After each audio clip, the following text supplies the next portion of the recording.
कुछ बात है कि हस्ती मिटती नहीं हमारी, सदियों रहा है दुश्मन दौरे ज़मा हमारा। दोस्तों, अर्तुगरुल गाजी मज़े की कोई दास्तान या कोई किस्सा नहीं, बल्कि मुसलमानों के इतिहास का एक बेहतरीन नमूना है। अर्तुगरुल गाजी उस दौर की कहानी है जब मुसलमानों का तख्त इस ज़मीन के बजाय सातवें आसमान पर हुआ करता था। ये कहानी है उस बहादुर शख्स की जिसने न सिर्फ एक ऐसी सल्तनत की बुनियाद रखी कि जिसने 600 साल से ज़्यादा आधी दुनिया पर हुकूमत की, बल्कि साथ साथ अपनी बहादुरी से उस दौर के मुसलमानों में वो हौसला वो हिम्मत पैदा की कि उस दौर में मुसलमानों के सामने टिकने वाला कोई भी मौजूद नहीं रहा। तो दोस्तों, आखिर कौन था ये बहादुर शख्स अर्तुगरुल गाजी कि जिसकी कहानी देखकर पूरी दुनिया पागल हो गई है? और आखिर कौन है ये अर्तुगरुल गाजी कि जिसका नाम सुनकर आज भी अमेरिका और इजराइल जैसे ताकतवर मुल्क थर थर काँप जाते हैं? अर्तुगरुल गाजी से मुसलमानों के दुश्मन को कितना डर लग रहा है कि इसका अंदाज़ा इस बात से लगाया जा सकता है कि ये सीरियल अभी तक 20 से 25 मुल्कों में बैन कर दिया जा चुका है और सभी कट्टर इस्लामिक मुल्क तुर्की के सदर रजब तैयब एर्दोगान पर यह इल्ज़ाम लगा रहे हैं कि रजब तैयब एर्दोगान इस सीरियल के ज़रिए से मुसलमानों को बहकाने की कोशिश कर रहे हैं। लेकिन तमाम दुश्मनाने इस्लाम की कोशिशों के बावजूद लोगों पर से इस ड्रामा सीरियल का नशा उतरने का नाम ही नहीं ले रहा है। और आज दुनिया में तकरीबन ऐसे 107 मुल्क हैं कि जिसमें ये ड्रामा सीरियल बड़े ही शौक से देखा जा रहा है। और आपको बता दें कि इस सीरियल ने देखने के मामले में वर्ल्ड रिकॉर्ड कायम कर लिया है। आखिर जानते हैं कि कौन है ऐसा शख्स कि जिसकी कहानी जानने के लिए आज पूरी दुनिया बेताब है। आखिर कौन था ये अर्तुगरुल गाजी? जानने के लिए बिना किसी देर किए इस वीडियो को शुरू करते हैं। मेरा प्यारा इस्लाम के प्यारे दोस्तों, मैं हूं अफजल और आप तमाम देखने और सुनने वालों को सबसे पहले मेरा सलाम अर्ज़ है। अस्सलामु अलैकुम वरहमतुल्लाहि वबरकातहू।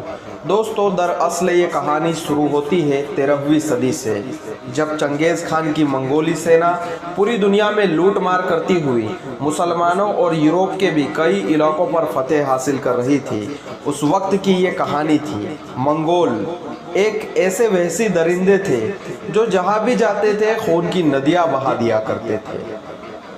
ना बच्चों पर रहम करते थे, ना बूढ़ों पर लिहाज करते थे और ना ही औरतों को छोड़ते थे। हर जगह तबाही फैलाना ही इन मंगोलों का मकसद हुआ करता था। जब ये मंगोल ख्वारिज़ीन के इलाके तक पहुँचे तो यहाँ पर एक कबीला हुआ करता था जो इस इलाके को छोड़कर डर के मारे वहाँ से भाग गया और उस कबीले का नाम था काई कबीला और इस कबीले का सरदार था सुलेमान शाह। दोस्तों, सुलेमान शाह के 4 बेटे थे और तीसरे नंबर का बेटा था अर्तुगरुल गाजी और यही वो बेटा था कि जिसके ऊपर ये ड्रामा यानी इस सीरियल को बनाया गया है। ये वही जाबाज हस्ती है कि जिसके किरदार को इसमें दिखाया गया है। सल्जुक के सल्तनत की शहजादी हालिमा सुल्तान और उसके भाई और बाप को ईसाइयों ने कैद कर लिया था। जंगल के रास्ते से जब ईसाई इनको महल ले जा रहे थे तभी ये लोग अर्तुगरुल गाजी के हत्थे आ जाते हैं। अर्तुगरुल गाजी ने शहजादी हलीमा और उसके भाई और बाप को ईसाइयों से छुड़वा लिया और बस यही से शुरुआत होती है इस जाबाज दिलेर अर्तुगरुल गाजी की। इस घटना के बाद इनके कबीले पर ईसाइयों की तरफ से तरह तरह की परेशानियां आने लगी, मगर अर्तुगरुल गाजी ने बड़ी ही दिलेरी के साथ इन तमाम परेशानियों का डटकर मुकाबला किया। अर्तुगरुल गाजी का जो सबसे बड़ा दिलेरी और होशियारी का काम था कि उसने ईसाइयों के उस किले को ही फतह कर लिया था जहां से मुसलमानों के खिलाफ साजिशें तैयार हुआ करती थी।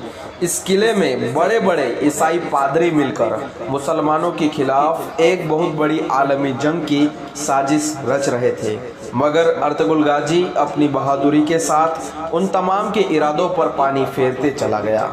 जब अर्तुगरुल गाजी ने इस किले को फतह किया तो पूरी मुस्लिम और गैर मुस्लिम सल्तनतों में अर्तुगरुल गाजी की बहादुरी और शोहरत का डंका जोरों शोरों से बजना शुरू हो गया और यहीं से अर्तुगरुल गाजी नाम का एक ऐसा तूफान उठा कि पूरी दुनिया के दुश्मनाने इस्लाम इस तूफान में उड़ते चले गए।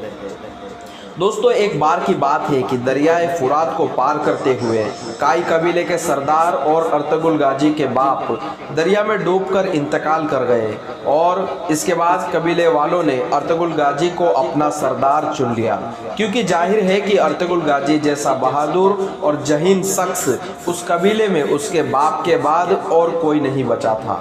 अर्तुगरुल गाजी की सरदारी में उस कबीले ने खूब तरक्की की और उस तुर्की कबीले ने अनातोलिया की तरफ रुख कर लिया। अर्तुगरुल गाजी के दो भाई उनसे अलग हो गए, जबकि अर्तुगरुल गाजी अपने छोटे भाई के साथ सफर पर निकल पड़ा। बीच सफर में देखा कि दो सेना आपस में जंग कर रही है और एक सेना बड़ी कमजोर है और एक सेना बड़ी मजबूत है और कमजोर वाली सेना हारने की कगार पर आ पहुंची थी। तो अर्तुगरुल गाजी ने हारती हुई सेना का साथ दे दिया और ये जंग थी सल्जूक और मंगोलों के बीच। मगर ये बात अर्तुगरुल गाजी के इल्म में नहीं थी। मंगोलों की फौज अलाउद्दीन की सल्जूक वाली फौज को शिकस्त देने ही वाली थी कि अचानक अर्तुगरुल गाजी अपने 404 बहादुर फौजियों के साथ सल्जूक सल्तनत के फौजियों के साथ मिल गए और मंगोलों को इस कदर मारा कि मंगोल अपने ही लोगों की लाश मैदान में छोड़कर भाग गए। सल्जूक सल्तनत के बादशाह अलाउद्दीन कुछ देर पहले मंगोलों के हाथ अपनी शिकस्त को यकीनन समझ रहे थे, मगर अर्तुगरुल गाजी की मदद से ये जंग जीतने के बाद इतना खुश हुआ कि शहर अंगोरा या अंकारा के करीब जागीर अता कर दी। अर्तुगरुल गाजी एक बेहद ही होशियार, चालाक और समझदार सरदार था और जिसकी सरदारी दुनिया के कोने कोने में मशहूर थी। दुश्मनाने इस्लाम इसकी जहानत और बहादुरी को देखकर हर वक्त परेशान रहा करते थे। मुसलमानों की सल्जूक की सल्तनत उस वक्त बहुत कमज़ोर हो चुकी थी। एक तरफ रोमी फौज और दूसरी तरफ खूंखार मंगोल, और इन दोनों के दरमियान सल्जूक सल्तनत पीसी चली जा रही थी। अनकरीब था कि ये सल्तनत ख़त्म हुई हो जाती, लेकिन जिस दिन से अर्तुगरुल गाजी इस सल्तनत में आए उसी दिन से ये सल्तनत खूब परवान चढ़ने लगी और तरक्की करने लगी। दोस्तों अर्तुगरुल गाजी अपनी निडर सिपाह सालारी से रोमी और मंगोलों को लगातार शिकस्त देता चला गया और अपनी सल्तनत को बढ़ाता चला गया, और उस वक्त कोई ऐसा बादशाह नहीं था जो अर्तुगरुल गाजी को टक्कर दे सके। और एक वक्त ऐसा भी आया कि जब अर्तुगरुल गाजी अपनी वफात से पहले बहुत ही ज़्यादा ताकतवर हो चुका था। दोस्तों सन 1258 ईस्वी में अर्तुगरुल गाजी के घर एक बेटा पैदा हुआ जिसका नाम रखा गया उस्मान। दोस्तों ये वही उस्मान था जिसके नाम पर तुर्की की सल्तनत को सल्तनत उस्मानिया कहा गया।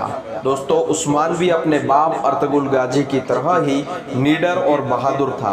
सन 1288 में अर्तुगरुल गाजी ने वफात पाई और इसके बाद सन 1299 में अर्तुगरुल गाजी का बेटा उस्मान अपने बाप की गद्दी पर बैठा। उस्मान में एक तरफ ईमानदारी और दूसरी तरफ बहादुरी बहुत ज़्यादा हुआ करती थी और उस्मान इसी तरह अपनी ताकत को और बढ़ाता चला गया कि कुछ ही सालों में 3 बर्रे आज़मों पर यह सल्तनत फैल गई और इस सल्तनत का नाम पड़ा सल्तनत उस्मानिया। और आपको ये जानकर हैरानी होगी कि उस वक्त सल्तनत उस्मानिया में तकरीबन आज के 40 देश मौजूद थे, यानी 40 देशों पर अकेले हुकूमत थी और ये सल्तनत 1923 तक लगातार बनी रही। दोस्तों कई सुल्तान आए जिन्होंने इस सल्तनत को कायम रखा, मगर अफसोस 600 साल बाद ये सल्तनत बुराइयों और कमजोरियों का शिकार होने लगी और 1923 में इस सल्तनत को एकदम से ख़त्म कर दिया गया। जब पहला वर्ल्ड वॉर हुआ यानी पहला विश्व युद्ध हुआ तब दुनिया 2 हिस्सों में तकसीम हो गई और एक तरफ कुछ देश बरतानिया की तरफ आ गए जिनमें अमेरिका, रूस, फ्रांस वगैरह थे और दूसरी तरफ तुर्की के साथ जर्मनी और कुछ और भी देश थे। मगर उस वक्त का तुर्की का जो आखिरी सुल्तान था उसको साजिश के तहत अपने ही देश से निकाल दिया गया अमेरिका, रूस और बरतानिया ने उसके सुल्तान को जबरदस्ती फंसाकर उसको मजबूर किया कि तुम किसी तरह से अपनी सल्तनत को बचाने के लिए हमसे मुआहिदा यानी एक समझौता करो, वरना तुम्हारी सल्तनत को ख़त्म कर दिया जाएगा।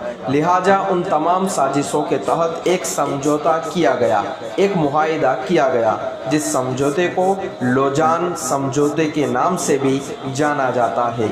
और इस समझौते की शर्त थी कि तुर्की का सुल्तान इस्तीफ़ा देगा और इसकी सारी प्रॉपर्टी जब्त कर ली जाएगी। खिलाफत वापस कायम करने की इजाज़त नहीं होगी, बल्कि खिलाफत उस्मानिया पर हमेशा के लिए पाबंदी लगा दी जाएगी। और सबसे बड़ी और घातक शर्त ये थी कि अब अगले 100 साल तक तुर्की अपनी ही ज़मीन से ही पेट्रोल या तेल नहीं निकाल सकेगा।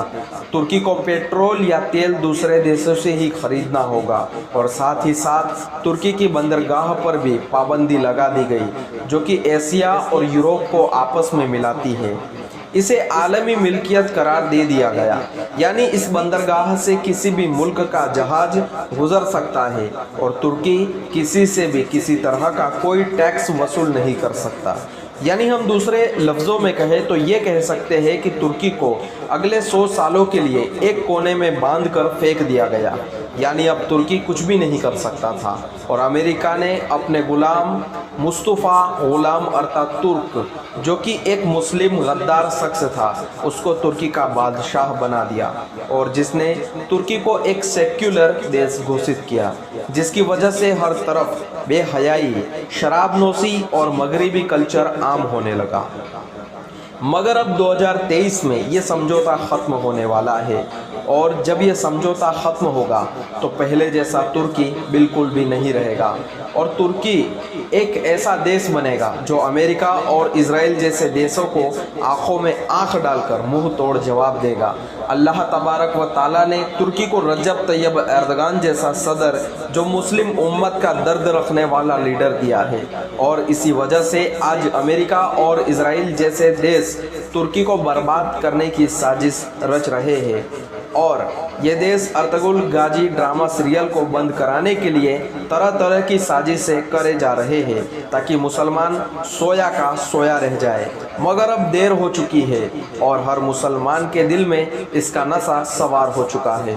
तो दोस्तों, हमें उम्मीद है कि आपको ये वीडियो काफ़ी पसंद आया होगा। अगर आपको ये वीडियो पसंद आया हो तो इस वीडियो को लाइक करें, अपने दोस्तों में शेयर करें और चैनल पर पहली बार आए हो तो चैनल को ज़रूर सब्सक्राइब करें। मुलाकात होगी आपसे अगले वीडियो में।